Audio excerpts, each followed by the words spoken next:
د هند تجارتي لیګ یا انډین پریمیر لیګ یا آی پی ایل هغه ځای دی چې لوبغاړو ته پکې د ځلیدو چانسونه ډیر دي ځکه په دغه لیګ کې د نړۍ ټول ستر لوبغاړي لوبیږي او شهرت پیدا کول پکې اسانه دي. نو په 2020 میلادي کال آی پی ایل سیالیو کې به 15 افغان لوبغاړي واخیستل شي چې دغه 15 افغان لوبغاړي به څوک وي او کومې لوبډلې به اخلي په دې اړه ټول معلومات درکو. خو که دغه ویډیو تر پایه سره وګورئ او زموږ یاران ټي وي یوټیوب چینل سبسکرایب کړئ. نه یوازې دا چې هندي لوبغاړي په دغه لیګ کې ځلیږي بلکې د ټولې نړۍ لوبغاړو لپاره د یو ښه ډېر ښه ځای دی. همداراز د افغانستان 3 لوبغاړي لکه رشید خان، محمد نبي او مجيب الرحمن چې په دغه سیالیو کې د بېلابېلو لوبډلو لپاره لوبیږي هم ښه ځلیدلي او خپل نوم یې روښانه کړی دی.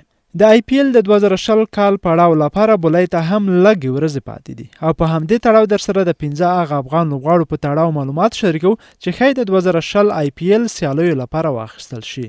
اول حضرت الله زازای د افغانستان ملي لوبډله ډېر توپ وهونکي لري چې ځینې یې په پیل او منځ کې ښه توپ وهنه ترسره کولی شي، خو حضرت الله زازای بیا له هغو توپ وهونکو څخه دی چې ډېره چټکه توپ وهنه ترسره کولی شي. حضرت الله زازي هغه مهال ځان ښکاره کړ چې د ایلین پر وړاندې د 162 منډو توپ وهنه ترسره کړه. هغه د 20 ورځو لوبو دویم ډېر منډې وکړې او دغه 162 منډې په 22 توپونو ترسره کړې چې نه یوازې دا چې خپل ځان یې ښکاره کړ بلکې افغانستان ته هم ستره بریا ور په برخه کړه. حضرت الله زازي بیا په 50 ورځو لوبو کې هغه رنګ ونه ځلید. په 20 ورځو لوبو کې د 21 کلن حضرت الله زازي اوسط 52.22 دی. د حضرت الله زازي سټرایک ریټ 103.3 دی چې تر نورو لوبغاړو یې چې 250 توپونه یې په نړیوال کرکټ کې لوبوي ښه دی. ښایي نوموړی دا ځل په آی پی ایل بولای کې واخیستل شي. دویم نجیب الله زدران. نجیب الله زدران له تیرو څو کلونو راهیسې د افغانستان په هره لوبه کې لوبیږي. هغه ډېر تکړه او مخکښ لوبغاړی دی چې په میډال اورډر یا منځ کې په زړه پورې توپ وهنه کوي. نوموړی په وروستي نړیوال جام کې هم د افغانستان لپاره تر ټولو ښه وځلید. نوموړی په 2012 کال کې خپله لومړۍ نړیواله لوبه ترسره کړه خو څه وخت له لوبډلې بهر و چې د 2015 نړیوال جام لپاره بیا واخیستل شو.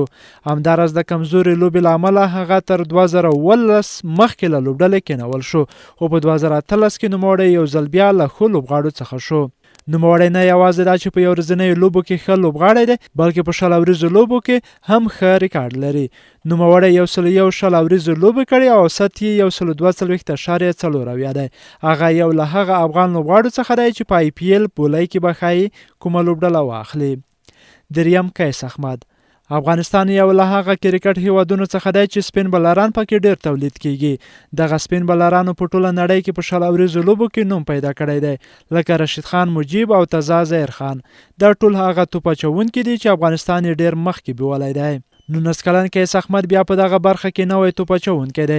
دغه لیګ سپینر همداراز خپله وړتیا په لویو تجارتي لیګونو کې ښکاره کړې لکه بیګ باش لیګ، پاکستان سوپر لیګ او کارابین پریمیر لیګ. هغه د 20 ورځو لوبو ښه ریکارډ لري او په 15 ورځو لوبو کې 44 لوبغاړي سوځولي دي. همداراز د 9.94 ښه اکانومي هم لري. قیس احمد تیره میاشت په کارابین پریمیر لیګ کې ډېر ښه وځلید. هغه 3 لوبې ترسره کړې او 7 لوبغاړي وسوځول. قیس احمد هم یو له افغان لوبغاړو څخه دی چې ښایي د 2020 کال آی پی ایل سیالیو لپاره واخیستل شي. څلورم ظهیر خان.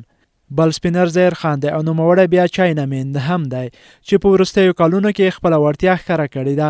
هغه اول په 19 کلنو لوبډله کې د افغانستان لپاره ولوبېد او ښه وځلید خو نوموړی د نړۍ په تجارتي لیګونو کې هم خپل ځان ښکاره کړ. نوموړی په 20 ورځو لیګونو کې کمې لوبې کړې دي خو ښه ریکارډ لري.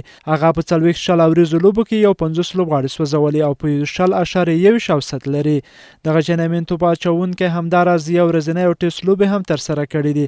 هغه په 50 ورځو سیالیو کې د 55 منډو په بدل کې 2 لوبغاړي سوځولي او همداراز په ټیسټ سیالۍ کې بیا 3 وکټې ترلاسه کړې دي.